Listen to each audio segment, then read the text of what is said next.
This week on Route 2020. Hours until Election Day and record voter turnout expected. An unprecedented election in an unprecedented year. We're asking the nation's top security experts about the election scenarios that keep them up at night. I don't hope that any of these scenarios come true. And hackers could be working right now to influence what to believe about the election and the results as technology and social media collide. How concerning is this? It's very concerning. Then, some of you can't escape all those political ads right now. And I approve this message. And I approve this message. We break down what those ads really say and what's really true. Plus, I want to see freedom and justice for all. With voters frustrated on both sides of the aisle, we look at what happens beyond Tuesday and the hope for America as we take you along Route 2020. This is what democracy looks like. Our house! Our house!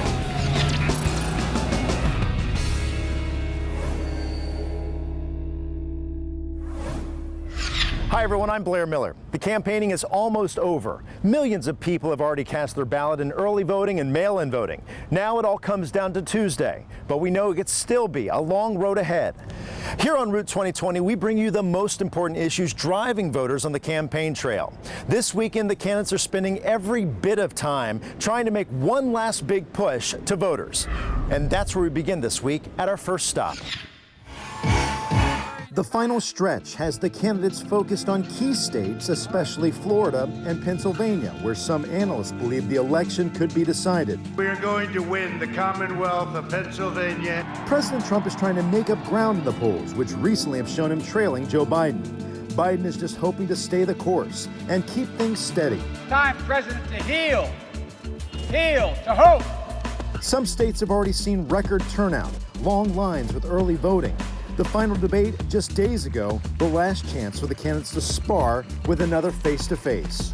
You were there just a short time ago, and you guys did nothing. You know who I am. You know who he is. This election has been threatened by so much: a pandemic, misinformation, and domestic and foreign threats.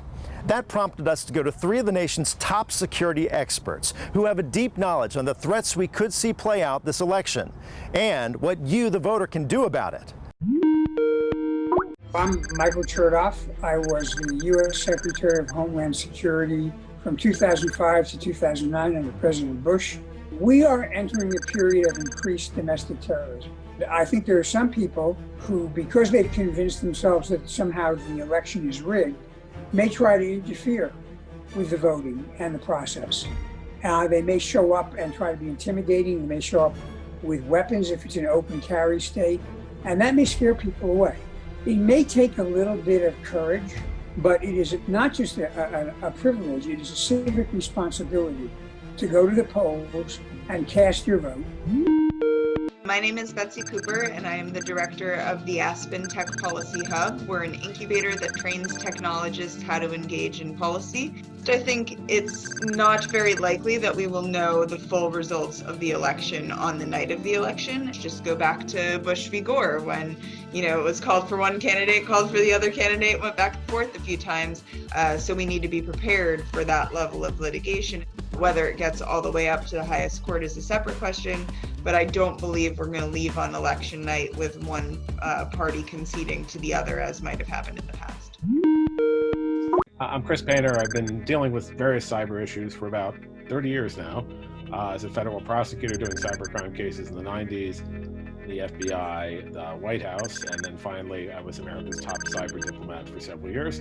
But one thing that really worries me is creating the perception of interference when no interference has actually happened. One possible form is you see lots of social media, lots of other media reports, supposedly by hackers in particular countries saying, we have hacked into the voting systems, we have changed votes for one candidate or the other, when it turns out that didn't happen. Unfortunately, I think that could be a very chaotic world. But I just say that, I think there's lots of possible things. I don't hope that any of these scenarios come true. I hope we have a very smooth election. I think we all do. The other wild card, each expert talked about how we could see an unprecedented amount of mail-in voting. They all believe it could have a significant impact on this election and in ways we may not even know yet. All eyes will be on the polls for the election on Tuesday, and both Democrats and Republicans have new plans this election to make sure they have people checking on what's happening there. Route 2020's Mike Campbell reports from Dayton, Ohio to show us how. We've had a couple observers every day here, one from the Republican Party and one from the Democrat Party. A hotly contested election with accusations of potential wrongdoing against both sides means the two major political parties aren't waiting until Election Day to send out poll watchers. You don't interfere with the voters, you just observe everything that goes on. Mark Hesselgesser is sitting at the Montgomery County Board of Elections Early Voting Center. He's here on behalf of the Trump campaign, usually sitting close to an observer from the Biden campaign. I was asked to do it, and I have the time, so I thought, why not? But you can't just walk in off the street and declare yourself a poll watcher. You must be a registered representative and have the paperwork to prove it. You present that to Board of Elections workers who have observers then repeat an oath. Has voted at such election. They come in, we swear them in with an oath, we give them an observer tag, and they go downstairs. One usually goes downstairs and they sit and they watch the voters. Jan Kelly says observers or watchers are not allowed to speak with voters. The parties often express concern about voter suppression or intimidation, but she says in her 22 years of service, she's really only seen overzealous advocacy groups getting too close to the polls. As soon as people are told the law and the rules, they follow it, or we call the police. So none of the voters should be surprised to see an observer when they go to cast a ballot, whether it's early or on Election Day, as both major political parties wanting to make sure everything is done fairly and with integrity at this year's voting election. In Dayton, I'm Mike Campbell for Route 2020. Essex Porter, who's been covering politics for 38 years out in Seattle, Washington, joins me now. In Essex, as you know, so many people talking about mail-in voting. This is something you all been doing out there in Washington State for a while. So how does it work out there? Work pretty well, or are there still issues? No, it works very well now because we have more than a decades of experience with mail-in voting, which was started here because running kind of two elections, both mail and in person, was so unwieldy and led to so many problems. So all the counties eventually switched to mail-in balloting, and it's worked pretty smoothly. This is one of the mail-in ballots. This is what you get inside your packet. When you open it up, you get an envelope that already has postage paid now, so you don't have to pay to vote. And then inside, you get a ballot, sometimes longer, sometimes shorter. This year, it's 18 inches long. You put it back in this envelope. You can take it to a drop box, which is what a lot of people do. Or if you're this far from the election, you can put it in the mail. As long as it is postmarked by November 3rd, it will count. So are there critics still of mail-in voting out there, or do most people pretty much embrace it? It's generally embraced. People do miss going to the polls, but we had a pretty chaotic election in 2004 for the governor's race. So a lot of people have pretty much, made peace with the idea that this is better and more reliable. I'm curious, what do you think we'll see in other states where so many voters are turning to mail-in voting, a lot of voters for the first time? There are hiccups. I mean, Washington State has refined a system over a decade, so there will be hiccups. There will be ballots that end up in some corner and didn't get counted. There will be, problems with people having their signatures verified. And in Washington State, there's an elaborate system. If your signature doesn't match, it certainly will be something to watch. Essex Porter joining us from Cairo TV out in Seattle, Washington. Essex, it's always good to talk to you. Thanks so much for your insight. Glad I could help. Ahead on Route 2020, we've all faced the endless ads and posts on social media, but experts say much of it has turned into a campaign of disinformation. Me and my team, we've been talking about this as the Olympics of disinformation. This week, a look at just how serious it is and the impact it could have on Tuesday. Then, have you personally decided that if one is deemed safe and effective, if you would get the vaccine? We asked every member of Congress if they'd get a COVID-19 vaccine, and their answers may surprise you when Route 2020 continues.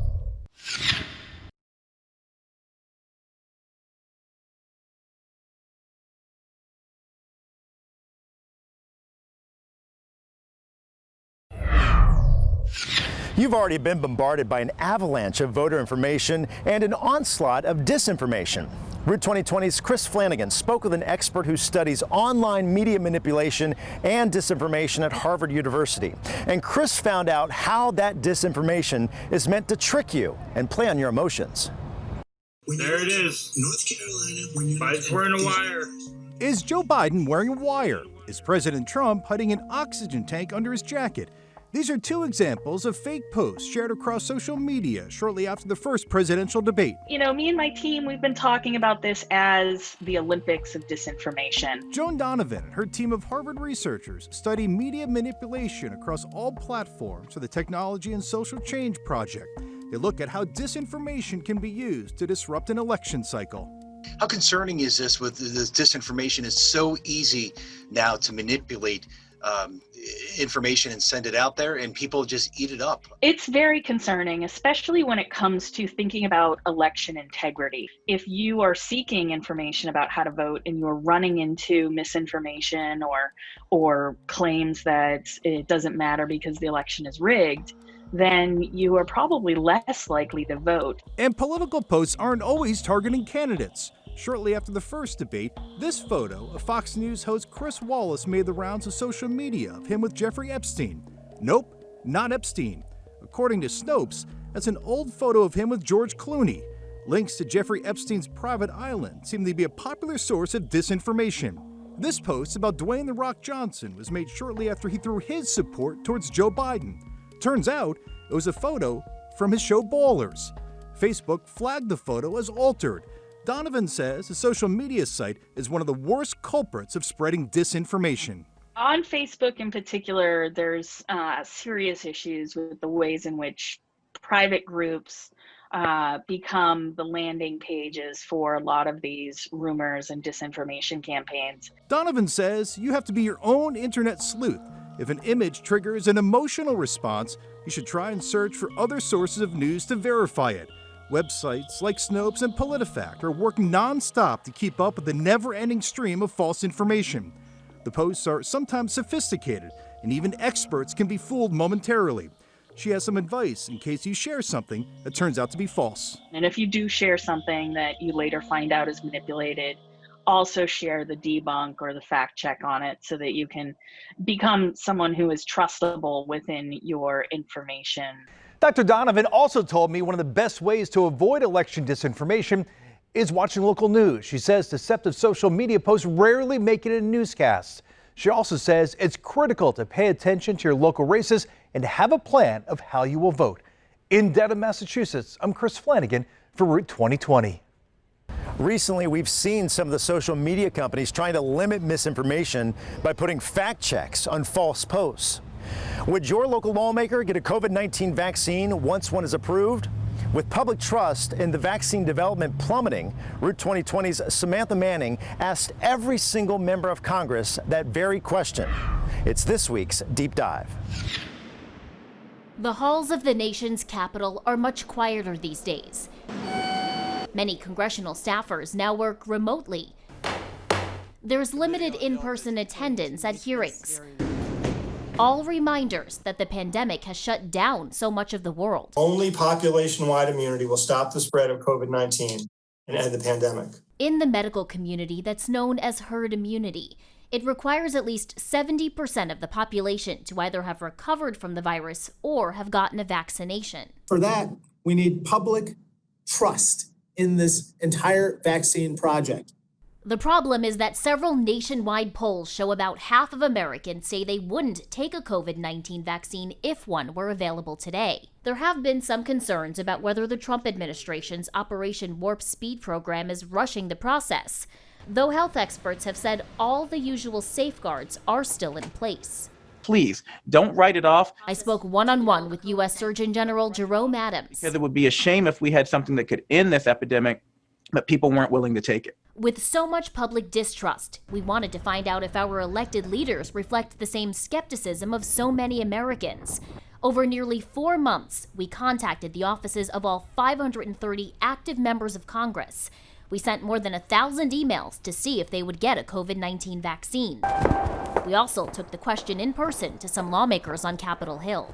Have you personally decided that if one is deemed safe and effective, if you would get the vaccine? Yeah, absolutely. And I have every intention of taking the vaccine as soon as it comes out. About 1/3 of lawmakers responded to us, despite months of our follow-up requests. Around 75% of those who responded said yes, they would get a COVID-19 vaccine.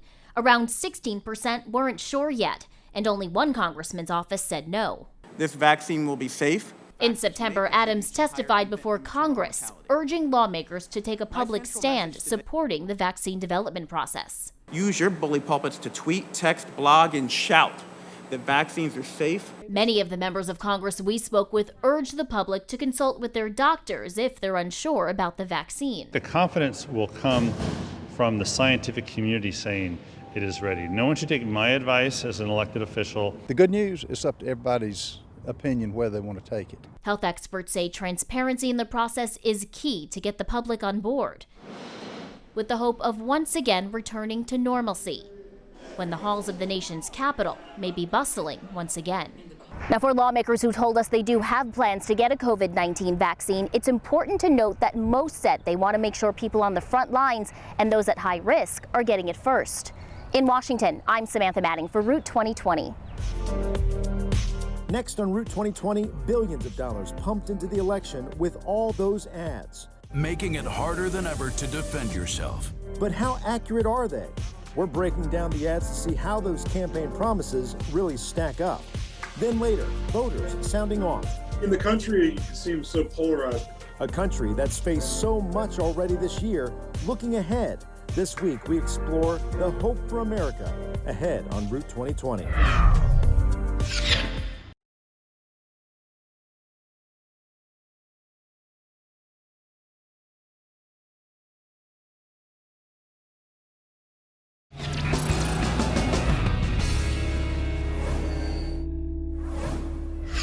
$6 billion and counting. This election is well on its way to becoming the most expensive in history, with campaigns, PACs, super PACs, and dark money all throwing cash at races and states.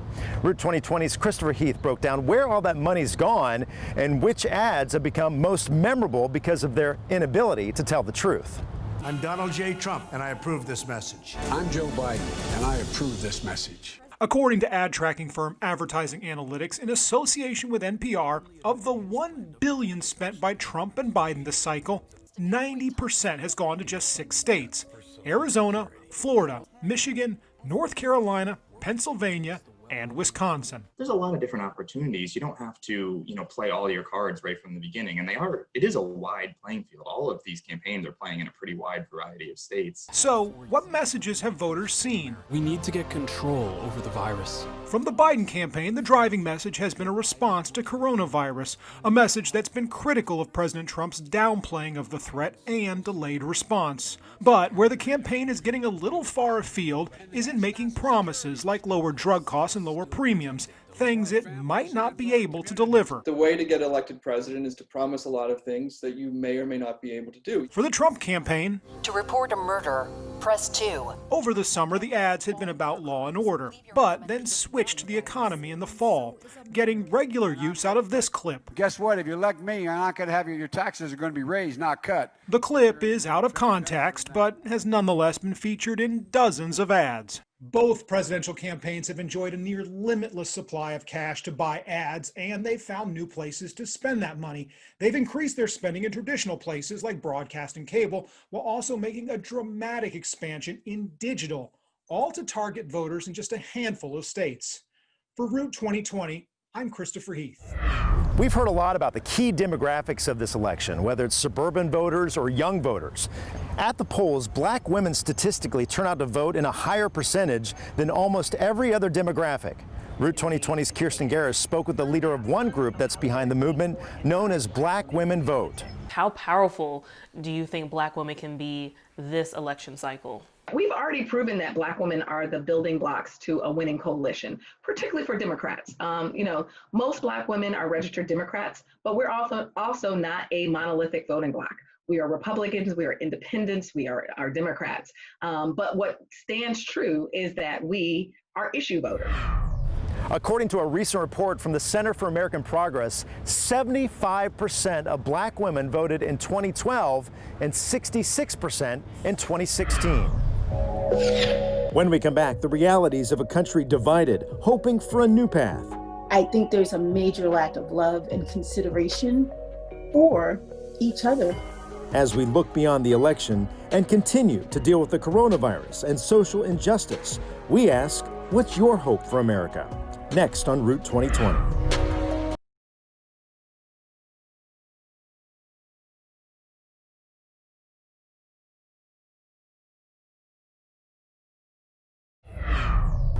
Right now, this country is so divided. People are passionate about their politics. We recently asked people, what's their hope for America? And what we found, they have a lot more in common than they may think. There's a lot of unknowing on where we're going to be at. So I guess right now it's more trying to get through the day to day. We're talking about the political climate. It's exhausting on all levels, I think. I mean, the country seems so polarized, particularly when you have a discussion around the presidential election. Reconciliation is the first thing that comes into my mind. Not agreement, because that will never happen, but the ability to dialogue with the idea that maybe we can change our perspectives. Saying that we have to hope for something means we haven't seen what we need to see. A lot of times when people talk about Black struggle, they say, well, it's getting better. It's getting better. Really, at this point, I don't care that it's getting better. It should be equal. I think, again, just seeing the engagement from people who maybe never got engaged before, that just said, you know what, I'm apolitical, I'm not getting involved. Something is bringing them out of that. So that gives me, huge hope. I believe in love. So if I love you, I won't rob you. I won't hit you. I won't hate you. And I think there's a major lack of love and consideration. Just to consider, become more considerate as a nation again would be wonderful.